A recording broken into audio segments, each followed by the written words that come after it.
Salam dan salam sejahtera untuk kita semua. Selamat datang di channel Pengikut Kristus. Dalam kesempatan kali ini kita akan bersama-sama membahas topik khusus dalam bahan PJJ GBKP pada tanggal 21 sampai 27 Juni tahun 2026. Ini tema kita hari ini, Perpulungan NCI Selamatkan Tuhan. Subtema konfesi gereja tidak hanya fokus kepada program, tapi pada pertumbuhan iman jemaat.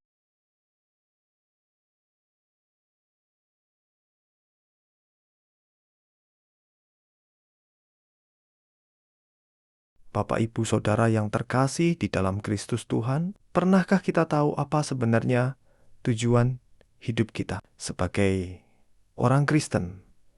Pernahkah kita tahu kenapa kita diselamatkan oleh Tuhan kita Yesus Kristus? Bahan renungan kita ini akan membawa kita untuk memahami atau mengingatkan kembali tujuan kita sebagai orang yang sudah ditebus. Saat ini gereja semakin terus berkembang.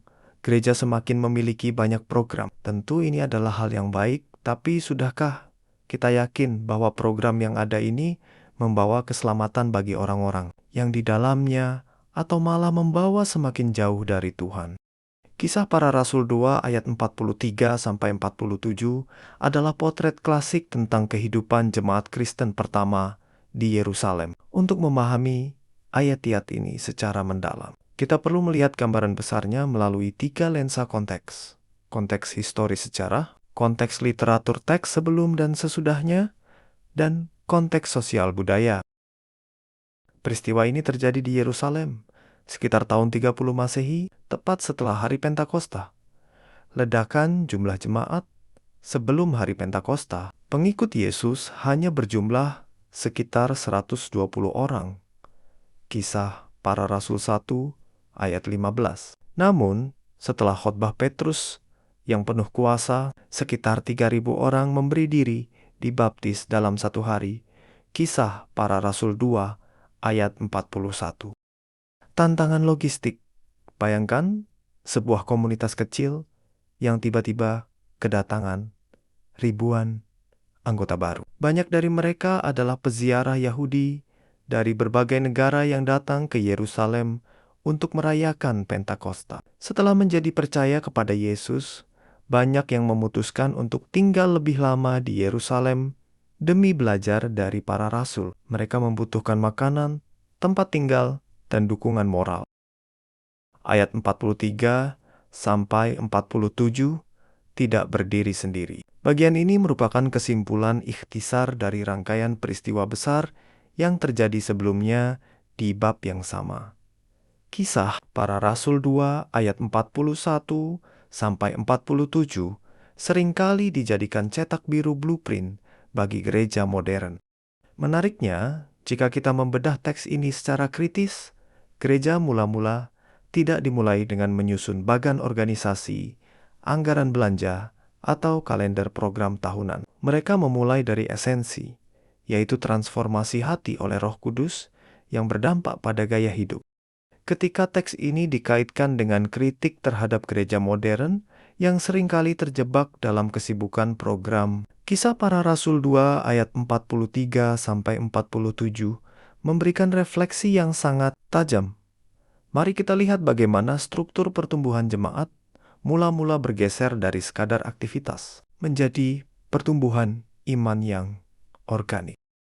1. Fondasi iman mendahului aktivitas ayat 43. Maka ketakutanlah mereka semua. Sedang rasul-rasul itu mengadakan banyak mujizat dan tanda. Kata ketakutan di sini phobos, bukan berarti ngeri seperti melihat hantu, melainkan rasa gentar dan hormat yang kudus reference kepada Allah. Gereja modern sering membuat program yang megah untuk memicu adrenalin atau emosi sesaat, konser musik, dekorasi spektakuler. Namun, jika kita lihat pada jemaat mula-mula sangat berbeda. Jemaat mula-mula mengalami rasa gentar karena mereka menyadari kehadiran Allah yang nyata, bukan karena kemasan acara yang profesional. Pertumbuhan iman dimulai ketika jemaat sadar betapa agungnya Allah yang kemudian melahirkan ketaatan. 2. Kepedulian radikal sebagai buah iman bukan target ayat 44-45. Dan semua orang yang telah menjadi percaya tetap bersatu. Dan segala kepunyaan mereka adalah kepunyaan bersama. Tindakan menjual harta dan berbagi, ini adalah buah langsung dari iman yang matang. Mereka tidak lagi terikat pada materi, karena mereka telah menemukan harta surgawi.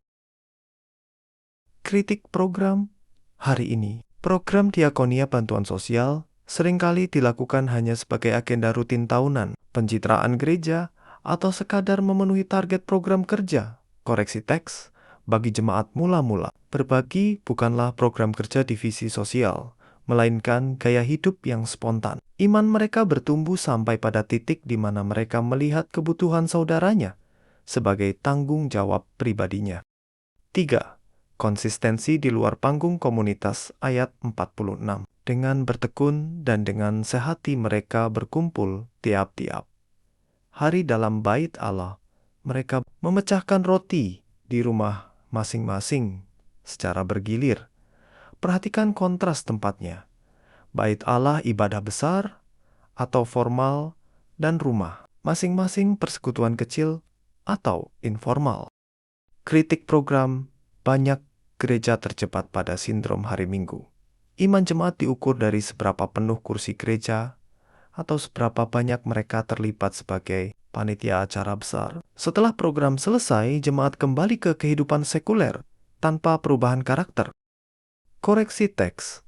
Pertumbuhan iman yang sejati terjadi secara harian tiap-tiap hari, bukan mingguan atau musiman. Rumah menjadi pusat pertumbuhan iman di mana mereka saling mengaku dosa, mengajar, dan memecahkan roti. Iman mereka bertumbuh karena firman dihidupi di meja makan, bukan cuma didengar di bangku gereja.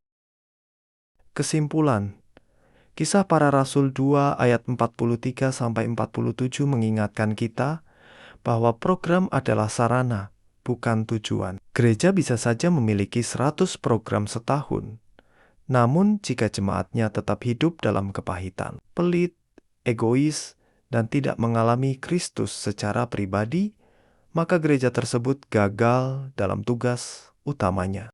Gereja mula-mula tidak memiliki gedung megah atau teknologi canggih, tetapi mereka memiliki iman yang hidup. Ketika fokus gereja bergeser dari bagaimana membuat acara yang sukses menjadi bagaimana memuridkan jemaat agar imannya bertumbuh, maka pertumbuhan kuantitas jumlah jemaat akan menjadi dampak alami yang dikerjakan oleh Tuhan sendiri. Jadi, apakah gereja kamu sudah membawa iman kamu dan jemaat lainnya bertumbuh, atau masih sibuk dengan banyak program yang tidak membawa iman jemaat bertumbuh? Silahkan komen di kolom komentar. Amin. Tuhan Yesus memberkati.